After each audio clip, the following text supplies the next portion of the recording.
Les aventuriers s'étaient rendus à Umlaco afin de trouver les ruines de la forge élémentaire d'Elento. Et ils les ont finalement trouvées.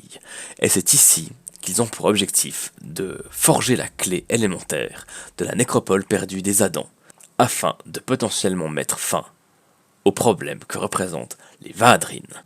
Dans cette forge, le groupe faisait face alors aux gardiens de la forge. Le combat fut ardu et les aventuriers ont été très inquiets par l'état de Sonia Beltor. Bien heureusement, grâce aux soins apportés par Sanael et Eva, elle s'en sortira quasiment indemne. À présent, le père Euseb semble avoir disparu, alors que Olaf prévient le groupe. Et Père Euseb, où êtes-vous? On va avoir besoin de votre aide. Alors, au moment où Olaf criait Père Euseb, on a besoin de vous, vous entendez au fond du couloir des petits bruits de. Il y a du vacarme du côté du Père Euseb. Ça ressemble à du bruit mécanique, à quelque chose. Comme si on cassait quelque chose, comme si on tirait sur quelque chose. Qu'est-ce qui fabrique mon corps, ce vieux plumé? Bon, bref, je m'occupe de Sonia. Allez voir qu'est-ce qui se passe, s'il vous plaît. Bon, Sonia, je te laisse. Ça marche, je reste ici avec la petite. Et avec le petit. Avec les deux petits. On me crache à la gueule à moi, dis donc. Et vous voyez que le père Euseb est avec un des automates que vous aviez affronté et il est en train d'essayer d'arracher un membre de l'automate. Mais Père Euseb, qu'est-ce que vous faites? On a promis qu'on n'abîmerait pas ces automates. J'abîme pas l'automate, je cherche à réveiller Yann. Vous cherchez... Plein de données, juste au nord. Ici, un membre qui pourrait remplacer son membre perdu, quelque chose sans vie, des données, un membre à rattacher. Ça pourrait lui servir de prothèse animée. Mais on a promis de pas les abîmer, on a donné notre parole. Bon, au point où ils en sont, hein. C'est vrai qu'ils sont déjà bien cabossés. Et de toute façon, on a sauvé leur village. Ils nous doivent bien ça. Bon, il me semble qu'il y en avait quand même un ou deux qu'on avait neutralisés sans trop les abîmer, donc... Toite. D'autant qu'il reste le plus gros. J'ai mis des coups d'épée à la plupart de ces automates, ma chère. Oui, mais il y a une différence entre défendre sa vie et sciemment les détruire. Eh ben, celui-là, on l'aura sciemment détruit en défendant nos vies. Personne n'a vu le combat à part nous. Non, père Euseb, vous voulez retirer un de ses bras, c'est ça? Une de ses mains? Une de ses mains, ouais. Ça me semble être à peu près la bonne taille par rapport à celle de Yann. C'est un peu plus gros quand même, mais... on pourra peut-être essayer de faire Eh quelque ben, chose. il pourra nous servir plus de bière en même temps quand il ira les chercher au bar de la taverne.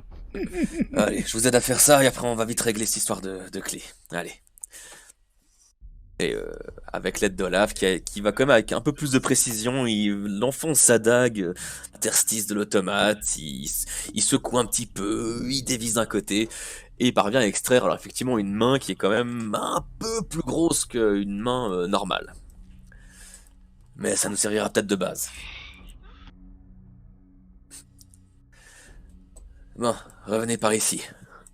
Sans vous donner d'ordre, s'il vous plaît. J'espère Oui, bien. MJ. Hein. Et bon, bah, moi, de toute façon, du moment que j'ai réussi à récupérer la main que je voulais récupérer, voilà. Il n'y a pas de raison que je ne revienne pas. Alors, pour vous rappeler la situation, donc, il faut que l'on forge cette clé. Et c'est bien ce que je pensais. C'était mes estimations avant qu'on arrive ici. La documentation, le modèle de la clé me l'a confirmé. Il faut insérer de la donnée de la vie et de la donnée de la mort. C'est la raison pour laquelle je vous avais invité, Père Euseb. Car rares sont les utilisateurs de la donnée de la mort. Et oui, nous sommes des êtres d'exception. C'est bien vrai, c'est bien vrai. Ça pourrait être exceptionnel, c'est sûr. Je vais vous Oui, expliquer... je sais. Je vais vous expliquer comment ça va se passer. Alors, de mon côté, il faut que j'aille configurer la machine qui se trouve ici. Je devrais insérer les données plutôt les coordonnées du moule. Et de votre côté, Perezeb et soit Sanael ou soit Eva, il faudra que vous teniez sur le socle qui correspond à la donnée qu'on va vouloir injecter. C'est-à-dire que vous, Perezeb, il faudra vous tenir ici.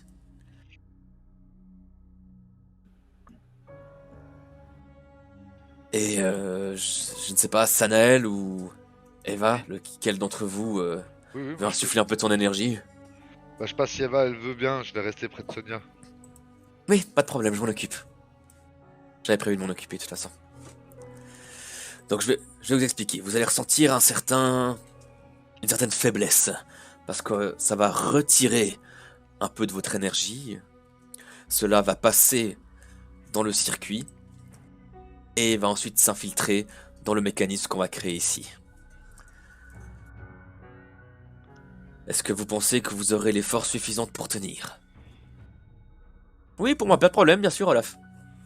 Eh bien, est-ce que cela ne fait que puiser dans nos données ou dans notre vitalité? Si j'en crois le système, cela va simplement utiliser l'énergie que vous utilisez actuellement pour appeler votre donnée sur le plan physique. Alors il n'y aura pas de problème. D'accord.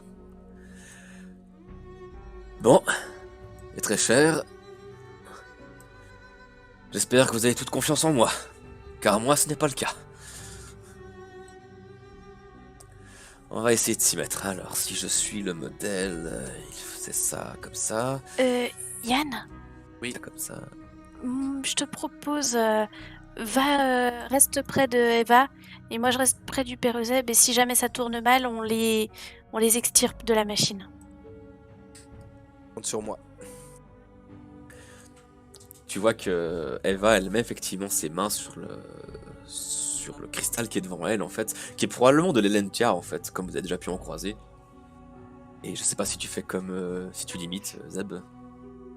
Oui, il va sans dire.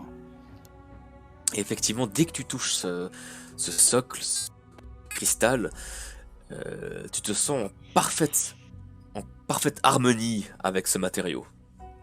Tu sens que tu aurais juste besoin à peine de produire un petit peu d'énergie pour qu'elle aille directement dans la machine sans aucune peine.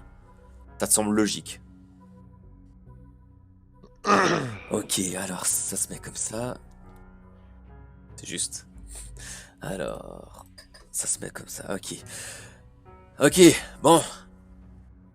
Alors, à mon signal, vous pourrez enclencher votre donnée. Alors, dans 3, 2, 1, maintenant!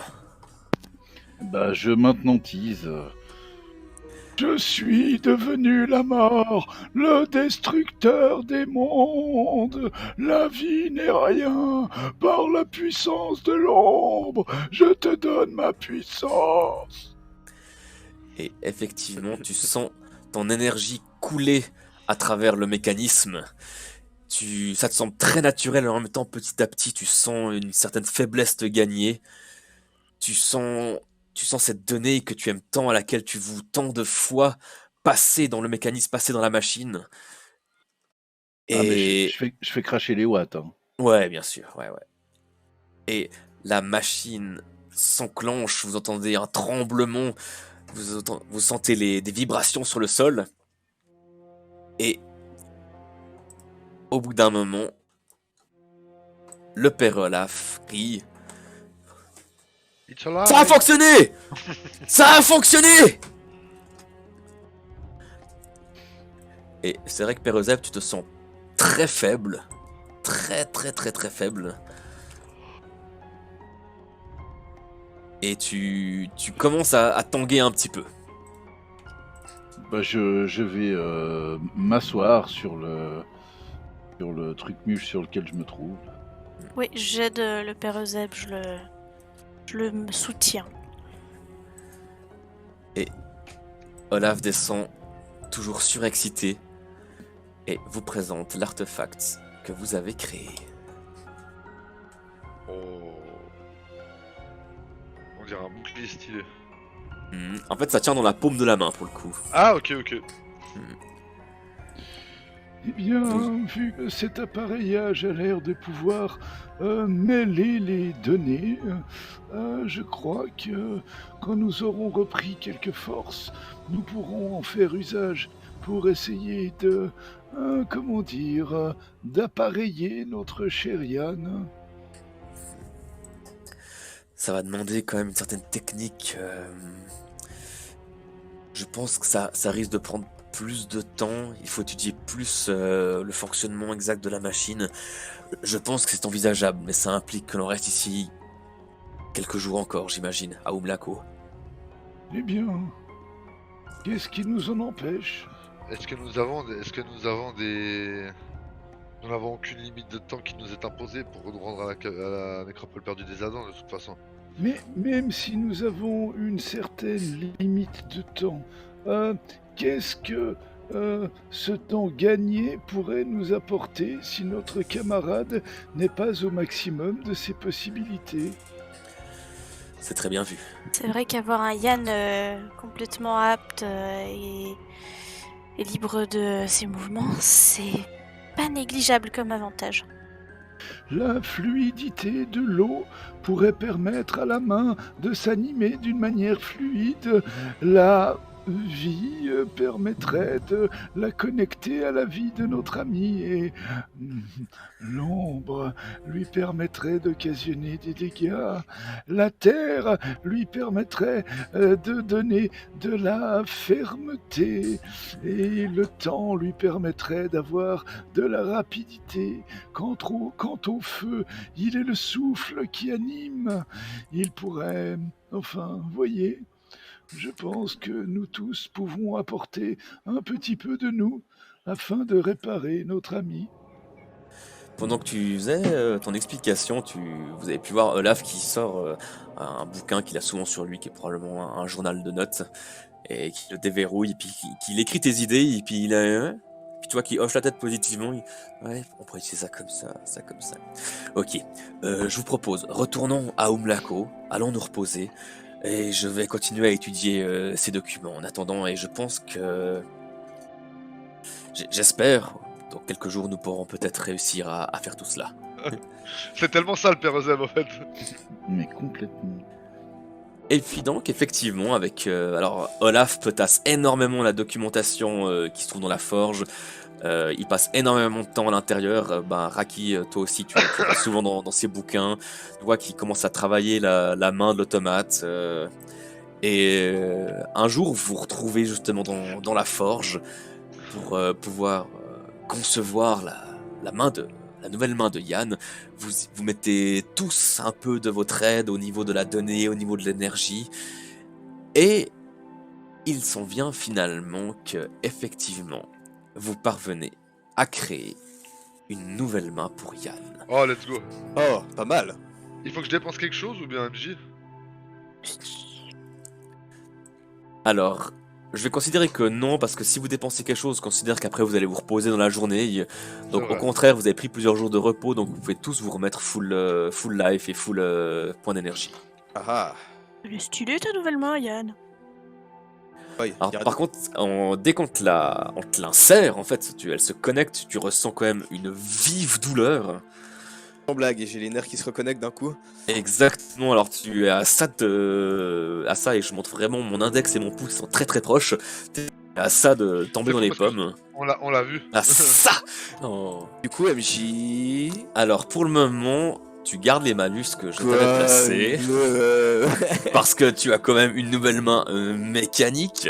Mais est-ce que je peux la manipuler comme une main normale? Est-ce que... Alors ce qui se passe en fait, tu petit à petit en une journée tu parviens à bouger les doigts comme il faut. Tout est beaucoup plus... C'est plus difficile, toi t'as une réflexion, un effort en plus à faire. Donc tout est encore un peu compliqué à faire, mais tu parviens à l'utiliser. Il va Niveau falloir qu'il y ait équilibre, adaptation, en fait. Niveau équilibre, je pense que c'est plus lourd que ma main d'origine. Ça me Exactement. pèse un peu sur le bras, ou bien il me faudra beaucoup plus de force pour manipuler ce bras. Ouais, tout demandera un peu plus d'effort à Non mais l'utiliser. j'ai l'impression que c'était scripté en coulisses là, cette histoire de main là. Moi j'ai rien demandé du tout. Mais même pas du tout, c'est la beauté du JDR, moi j'ai envie de dire. Est-ce qu'il a une sensibilité à cette main ou pas? Et puis, pour les points et autres, est-ce qu'elle est fragile cette main? Parce que... Alors, pour répondre à Fred, enfin à Perezep tout d'abord, non, il n'y a pas de sensibilité dans cette main. Et niveau fragilité, effectivement, Olaf conseille de éviter au maximum de donner des coups de poing ou de l'utiliser de manière abusive.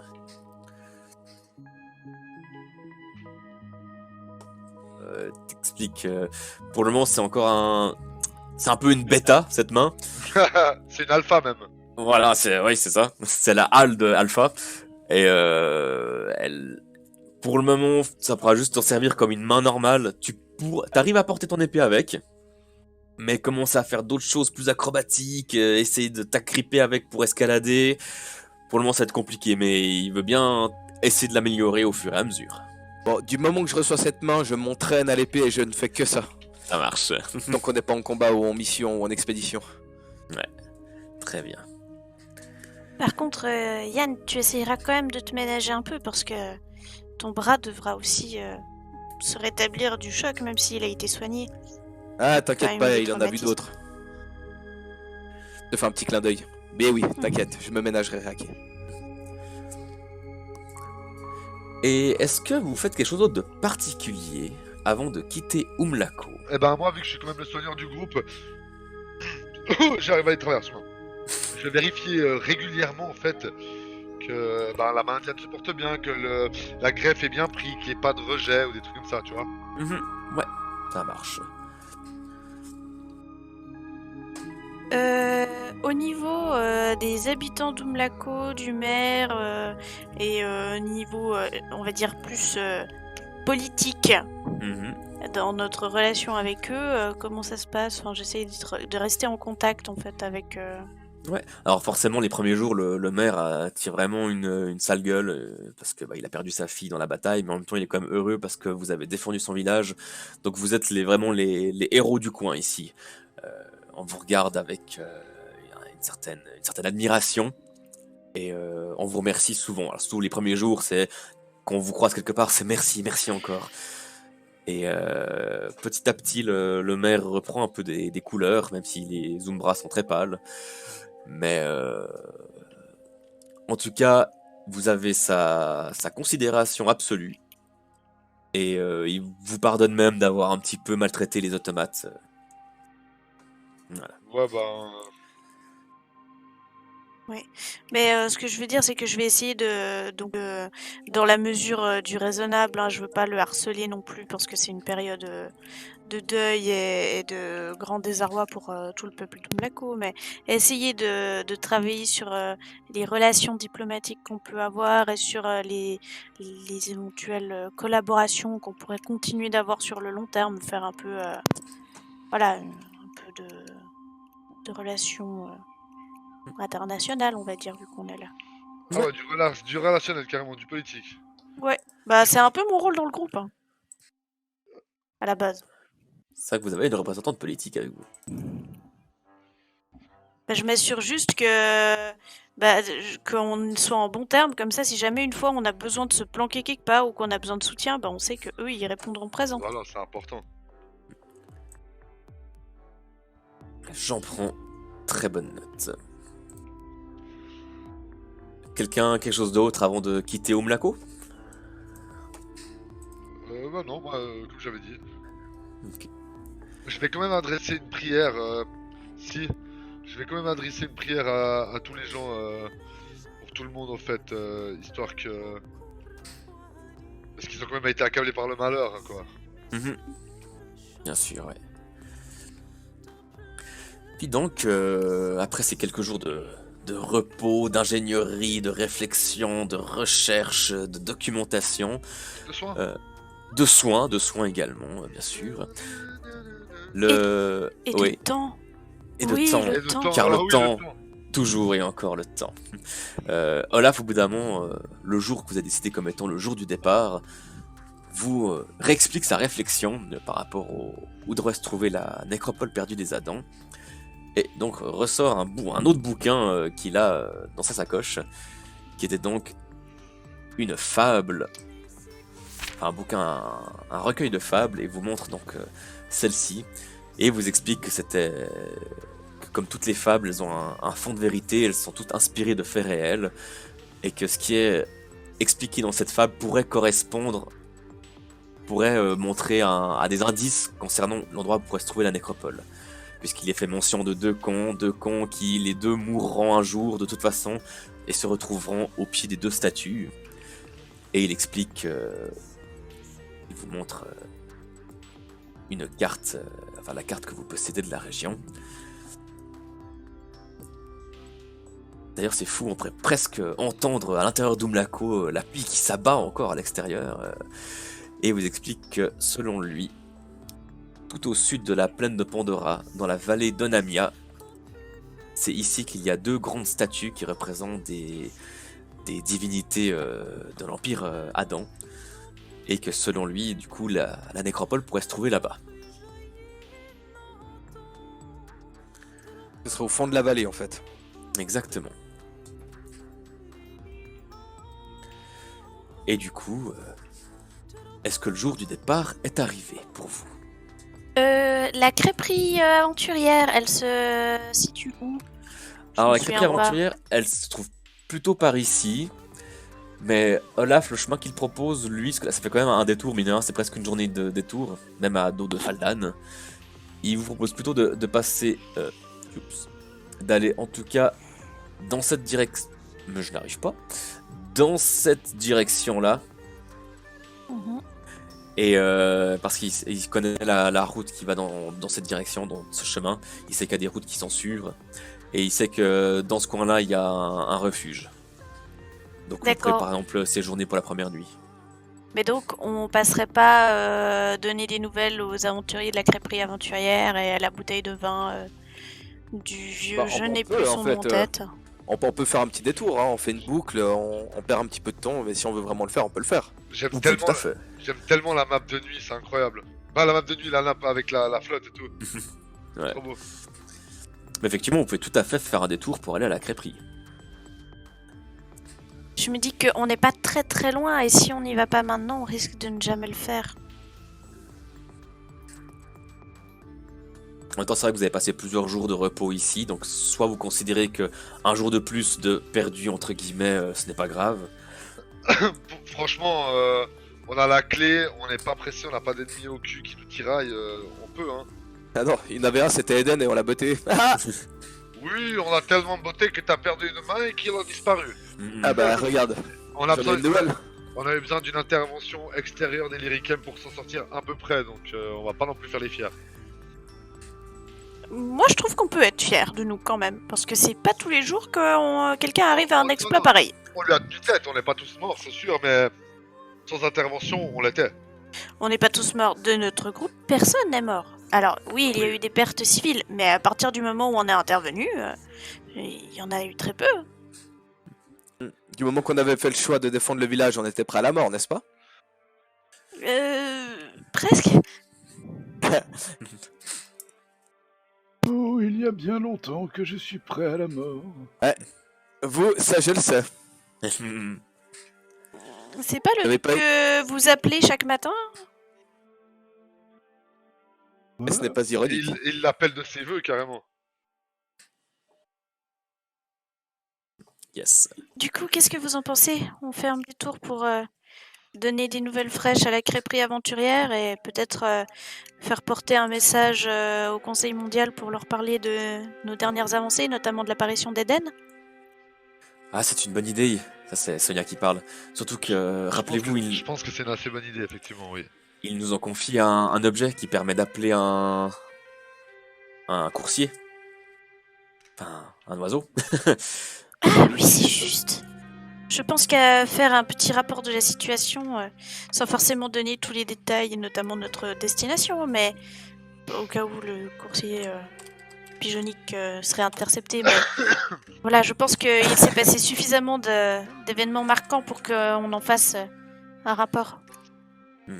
J'ai beaucoup aimé l'utilisation de l'adjectif pigeonique. À qui je ne connaissais pas ce mot. Puis, ouais. Ça c'est forcément un adjectif de l'amitié véritable. Tout à fait. Mais oui, effectivement, nous pourrions aller déposer la bouteille de vin, trinquer à la mémoire du vieil homme, apporter des nouvelles à la crêperie. Finalement, il y aurait eu une crêperie. Quittez Umlako sous cet orage.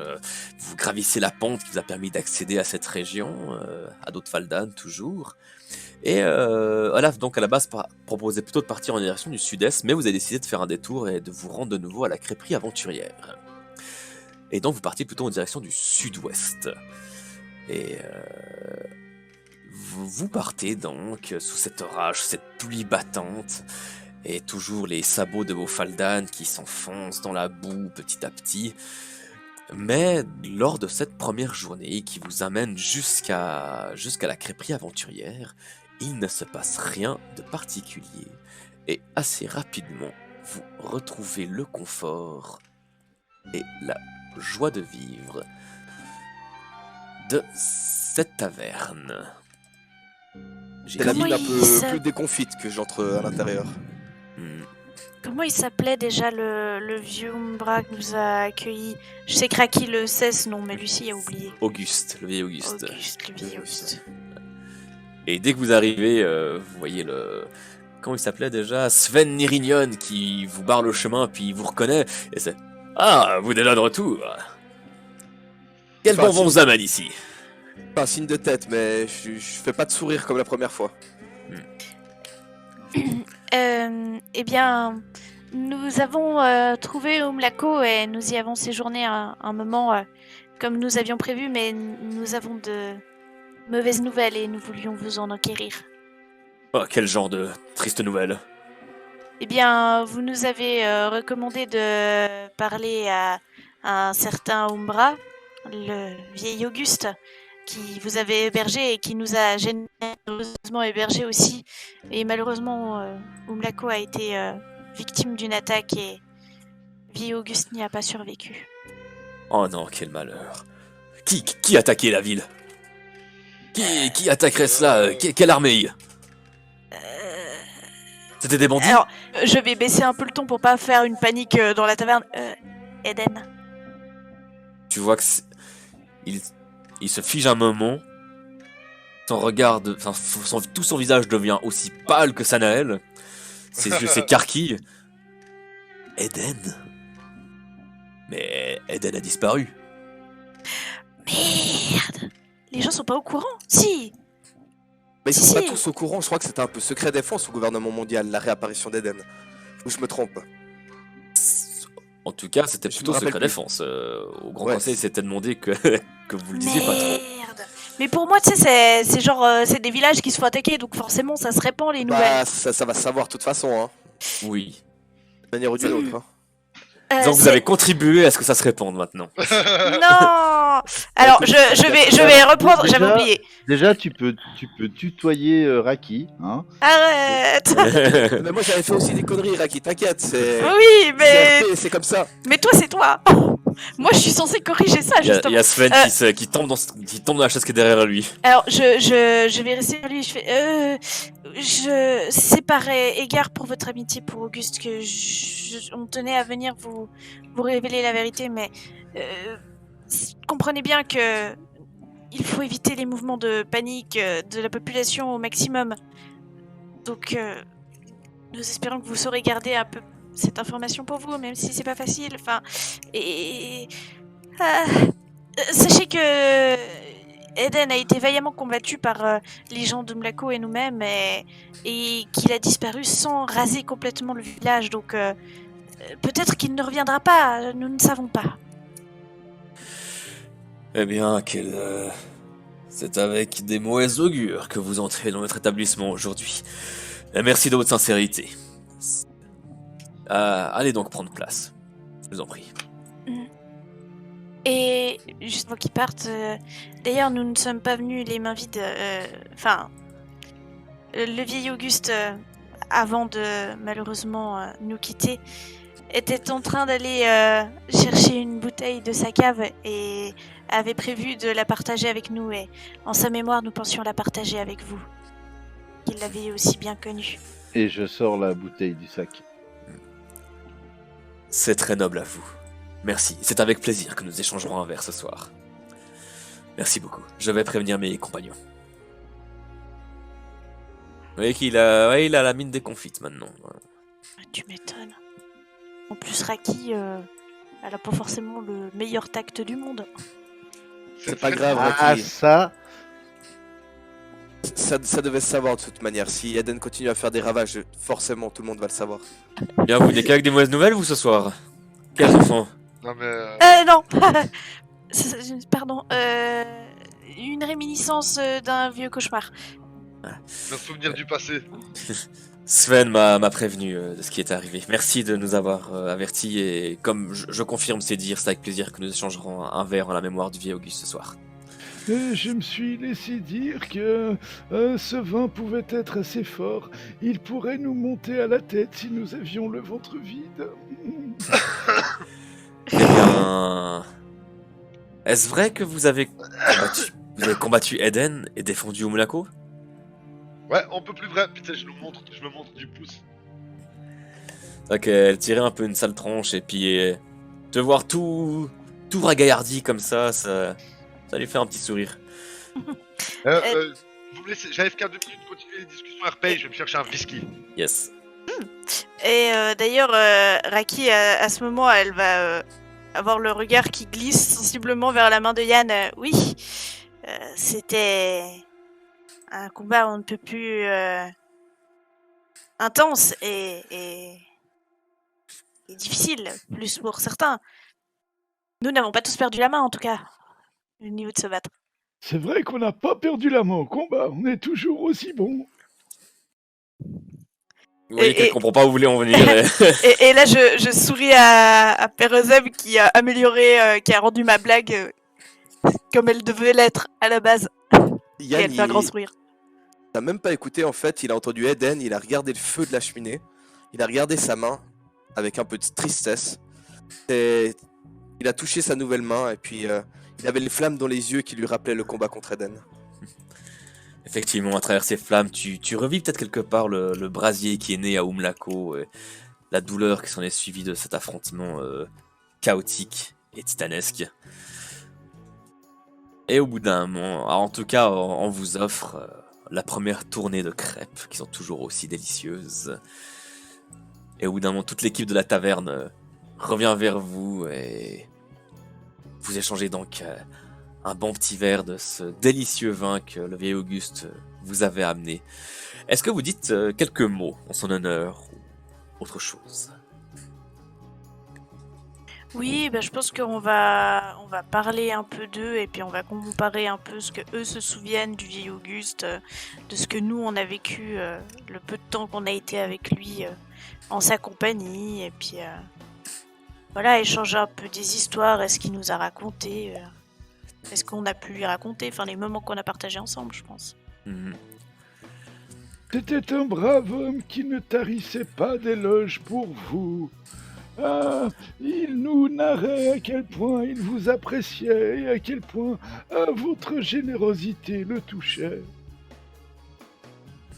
Eh bien, on le remercie, où qu'il soit. Il a nos remerciements les plus sincères. Et c'est fou ce qu'on peut vivre dans une équipe d'aventuriers, hein. Allez, à sa santé. Il n'est pas si malheureux que ça actuellement. Eh bien, je porte ma foi en ça, et maintenant je vais utiliser un peu de mon foie. Allez, santé! Santé à tous. C'est vrai que le vieil Auguste avait un rythme et une hygiène de vie pour le moins particulière, mais on ne peut pas lui enlever sa générosité sans frontières et sa bonne humeur. C'est bien vrai. Alors faisons-lui honneur.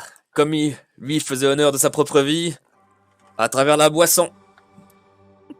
Santé. Santé! Santé. Je pense qu'il n'aurait pas préféré une cérémonie différente à celle-là. Alors, je pense que c'est le meilleur hommage qu'on puisse lui faire. Puis dans un petit moment de silence qui se joint au moment où vous commencez à boire vos verres de vin, de ce délicieux vin rouge d'ailleurs, qui vraiment est très très bon. Vous voyez qu'il y a des petits regards gênés entre les différents membres de la crêperie aventurière, et puis au bout d'un moment, celui-ci... Je suis de retour. Donc là, vous êtes en train de boire un verre en la santé du vieil Auguste. avec toute l'équipe de la crêperie aventurière. Et donc au moment où vous buvez de ces verres, il y a un petit silence qui s'installe. Et au bout d'un moment, lui, Ventus Bellario, qui dit c'est fou, hein, on en vit quand même des choses intéressantes et extraordinaires quand on fait partie d'un groupe d'aventuriers. Certains liens se créent, certaines choses sont inimaginables. Et là, au moment où il dit ça, je fais un petit coup de coude à Raki, puis je lui montre mon bracelet de l'amitié véritable. C'est une petite larme au coin de l'œil, elle comprend. Totalement. Des liens secrets, des liens de l'amitié véritable. Et Raki, avec la main où il y a son bracelet de l'amitié véritable, elle va saisir son pendentif de l'amitié véritable. Ah, le pendentif de l'amitié véritable, bien évidemment. Monsieur Bellario, en tout cas, ce que je peux dire, c'est que je vais traquer aussi à ça. Parce que depuis que j'ai quitté mon petit confort et les chevaliers de terrain pour m'aventurer à la recherche d'un certain personnage, c'est là que j'ai connu les moments les plus forts de mon existence. Il y en a des découvertes en ce monde, hein. Il y en a. Et puis là, je crie, et des moments de tueur aussi. Ah, puis j'éclate de rire, tu sais. Et dois-je vous rappeler que nous avons défendu la ville de Flamme aux confins quand c'est terrible, ça. Monsieur Bellario, nous connaissons votre légende par cœur et d'ailleurs nous l'avons compté à travers monts et vallées. Ah, jusqu'à Umlaco, ça fait un petit bout, mais pas tant que ça, vous exagérez, monsieur. Ah, mais je parlais du futur. Ah.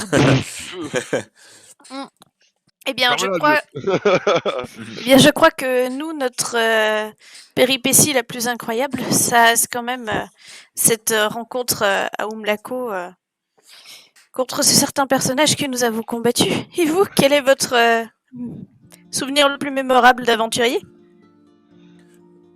Vous voyez qu'ils se jettent tous un coup d'œil et il y a un petit moment de latence, comme si le temps se suspendait. Et c'est toujours Ventus Bellario qui parle et qui dit c'est le Kael Orbia. Ouais, c'est le Kael Orbia que nous avons tous vu. C'est le jour où nous avons décidé de prendre notre retraite. Savez-vous ce qu'est un Kael Orbia? Kyle Orbia. Ça me Est-ce que dit je quelque sais ce que chose. c'est que Kyle Orbia? Faites-moi un test de... Alors, soit d'intelligence ou de... Connaissance quelque chose. Ouais, de connaissances historiques, religieuses ou données. Ouais, je vais faire religion dans ce cas-là, si c'est possible. Je sais, c'est un gigantesque monstre tout bleu avec 3 tentacules verts à pois Ah. roses. Je prendrai le premier. Non, il n'y a pas de poids, c'est des triangles. Ah merde, mais comme un Mais- con. Je prendrai le Prends premier. deuxième. Mais on est d'accord, moi je sais ce que c'est, mais Raki pas forcément, hein, on est d'accord, c'est ça. Eh, Disons juste que- attendez Ouais. juste une seconde. Parce que je me rends compte depuis tout à l'heure, en fait, je suis resté dans Edge. Dégage, au fait, mec. Juste dégage. Effectivement, le mot Kael Orbia, vous le connaissez tous à peu près comme ça, mais... Vous voyez que... Il met son pied sur le tabouret et il prend un air digne. Un Kael Orbia, c'est une chose absolument merveilleuse et indescriptible. Voilà, Vous, je suis sûr. le chevalier de Terra, je vois que vous avez un peu de cette flamme dans votre regard. Je sais que vous connaissez cela. Père Euseb, vous avez parlé d'immenses créatures bleues. Oui, avec Vous n'êtes 3 pourtant pas si loin de la tentacules vérité. roses à pois Alors verts. non, ça par contre, il n'y a pas. Chers aventuriers, les Kael Orbia, ce sont la plus grande légende, le plus grand mythe qu'il existe à travers notre histoire. Imaginez une entité céleste qui se révèle aux yeux des élus, aux yeux de seulement quelques personnes, à travers le ciel durant quelques instants dans la nuit la plus simple qu'il existe. Vous voyez le ciel s'embraser, vous voyez une aile bleutée, azur, et vous ressentez à travers cela, pendant cet instant infime, vous vous sentez comme connecté avec tout.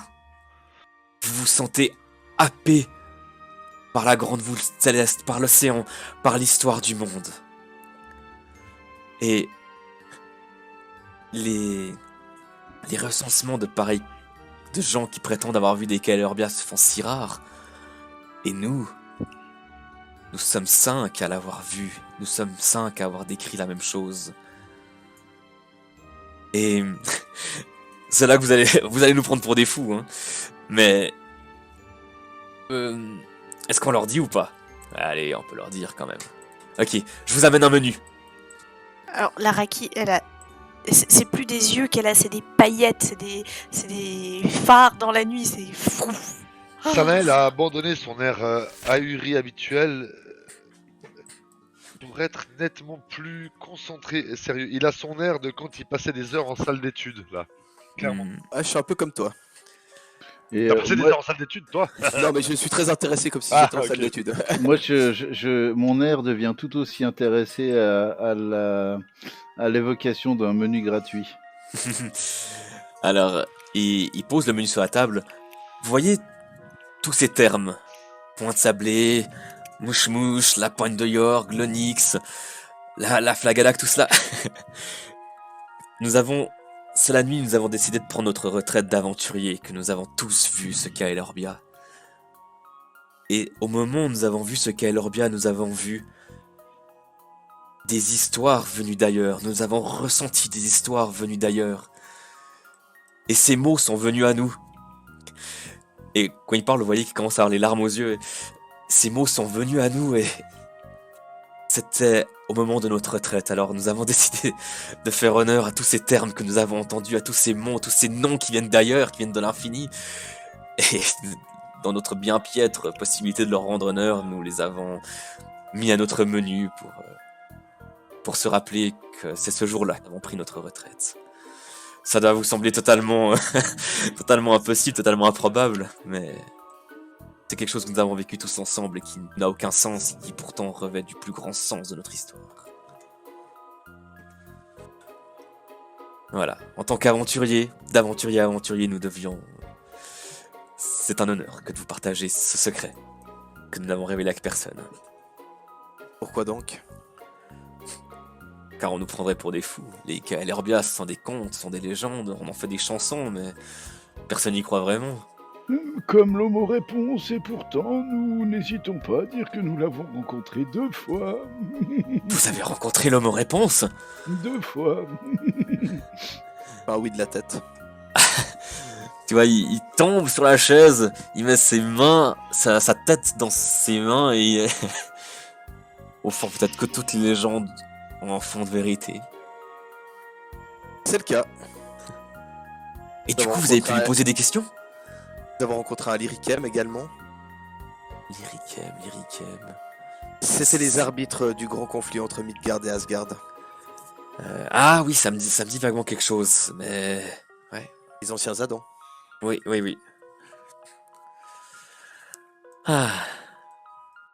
En tout cas, j'espère que vous vivrez des aventures palpitantes et que vous découvrirez peut-être d'autres secrets. N'hésitez pas à nous en faire part dès que possible. Mieux que ça, on va débarrasser le monde des Vadrines. Voilà ce qu'on va faire. Ah, si vous pouviez nous enlever cette épide, que je dis, cet arbre dans notre pied, c'est avec plaisir. Nous venons de combattre Eden. Nous l'avons repoussé. Nous avons réussi à sauver des villageois. Et on arrive à faire cela. Pourquoi on n'arriverait pas à éliminer les Vadrines? Et puis je vais me lever, je suis un petit peu éméché. Et puis, santé. À ce groupe. Et à tout ce qu'on va réaliser encore. À vous. Et la Raki, elle saute à pieds joints sur ses 2 jambes, elle lève les 2 bras. À notre groupe, le meilleur groupe de l'amitié véritable. Eh bien, je la suis bien évidemment. Hein. L'alcool n'est pas que en Yann. Eva lève son verre vide parce qu'elle a quand même pas eu le droit à un verre de vin rouge. Elle a eu le droit de goûter, mais son verre du coup est déjà vide. J'aime qu'elle a beaucoup fait- ce groupe et j'espère qu'on pourra rester tout le temps ensemble. Oh non, oh non. Surtout avec Père Eusèbe. Santé Père Eusèbe. Allez, Papy Zeb, faites Non, pas pas la tête. Papy Zeb, vous avez dû collaborer avec Eva et vous avez réalisé une grande chose. On a réussi à forger cette clé. Oui, parce qu'on est trop fort, surtout Père Eusèbe et moi. Ouais, vous êtes trop fort. Je sais, je suis trop fort. Moi je trouve que vous J'ai- faites la paire. J'ai tellement hâte qu'on voit encore plein de choses, qu'on découvre plein de trucs et que vous imaginez peut-être que nous aussi on aurait la chance de voir un Kaelorbia. Ce serait tellement cool. Et du coup, ainsi la nuit se passe de nouveau, ça semble être la routine ici, vous rentrez à la crêperie aventurière et le lendemain vous vous réveillez avec un mal de tête très particulier. Et effectivement, certains dansent, au bout d'un moment, Sonia et Yann font également une petite danse un Alors- peu enjouée alors que le barde, un des bardes s'est mis à jouer de son luth. Alors je tiens à préciser, Sanel boit, mais Sanel ne s'enivre pas au-delà de ce qu'il devrait. Il est insouciant certes, mais il a quand même été élevé par des curés, on va pas déconner. Mhm. Bah, il, moi, il est- il est joyeux, tu sais, il s'arrête à ce moment où t'es joyeux, puis à partir de là il commande un verre d'eau. Mhm. Raki n'a jamais eu le droit de boire outre mesure, donc elle n'a aucune conscience et aucune retenue. Ah, Sanel va lui tenir les cheveux pendant qu'elle vomit. Merci. et moi, on va dire que la quantité d'alcool que j'ingurgite va dépendre du nombre de verres gratuits offerts. Alors les 3 premières tournées sont gratuites. S'il y en a plus, on verra. Et aussi, Eva se met à faire la fête, elle s'amuse aussi, elle danse aussi avec Sanael, avec Olaf, elle essaie de danser avec Euseb, mais probablement que Euseb l'en empêche. Ça marche. Moi, Et, j'ai rien entendu, donc ça veut dire que Zeb danse avec Eva pour moi. Non, c'est absolument hors de question. Oh, allez, papy Zeb. Déjà danser, c'est hors de question, mais alors... Danser avec ça. Faites Ouais, pas voilà. votre mauvaise C'est même pas tête. elle, c'est même pas elle, c'est ça. Faites pas votre mauvaise tête. Puis Raki, elle va essayer de prendre Zeb et de le forcer à danser, mais pas avec Eva, avec Raki. Mhm. Allez, regardez, vous faites comme ça, et puis après on part, et puis 1, 2, 3, 1, 2, 3, 1, 2, 3. C'est marrant, regardez, ça tourne. Super, génial. Je retourne m'asseoir. Mais papy Zeb, revenez ici, on n'a même pas fait autre chose que la valse. Salut. Vous remarquez aussi que le Olaf, lui, il reste plutôt au coin du feu, et il note beaucoup de choses dans son carnet. Et il a une mine, pas tout, il a toujours cet air fatigué en fait. Mais il s'amuse aussi un petit peu de la fête quand même, il boit un petit peu, il surveille forcément toujours Eva, il la garde toujours au coin de l'œil. Et du coup, effectivement, la nuit se passe de nouveau, aussi agitée qu'elle peut l'être ici à la crêperie aventurière. Des liens secrets, il y a aussi des liens secrets, il y a des choses, des danses et autres joyeusetés, des vers échangés, etc. De la philosophie autour de l'église de la mort échangée, toutes des choses aussi joyeuses qu'on peut imaginer. Et le lendemain matin, une fois encore, on vous offre le petit-déj, car décidément vous êtes également très bien invités ici, vous êtes très bien accueillis. Et j'imagine que malgré le mal de tête, vous reprenez du coup la route. Oui. Pourquoi j'ai un tambour dans le crâne?